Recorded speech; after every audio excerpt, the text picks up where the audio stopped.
রোজা শুদ্ধ হওয়ার জন্য নিয়ত করা জরুরি। নিয়ত মনে করাই যথেষ্ট, মুখে উচ্চারণ করা বাধ্যতামূলক নয়। তবে নিয়তের দোয়া পড়া উত্তম। আমি নিয়ত করলাম যে আগামীকাল আল্লাহর সন্তুষ্টির জন্য রমজানের রোজা রাখব। সাহারি খাওয়া।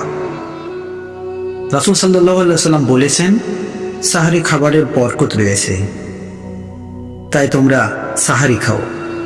বুখারী ও মুসলিম শরীফের হাদিস। ইফতার করা। রাসূল সাল্লাল্লাহু আলাইহি সাল্লাম বলেছেন, মানুষ যতদিন দ্রুত ইফতার করবে ততদিন কল্যাণের মধ্যে থাকবে। বুখারী ও মুসলিম শরীফের হাদিস। ইফতার করার সময় এই দোয়া পড়া যায়, হে আল্লাহ, আমি তোমার জন্য রোজা রেখেছি, তোমার উপর ঈমান এনেছি, তোমার উপর ভরসা করেছি এবং তোমার দেয়া রিজিক দিয়েই ইফতার করলাম।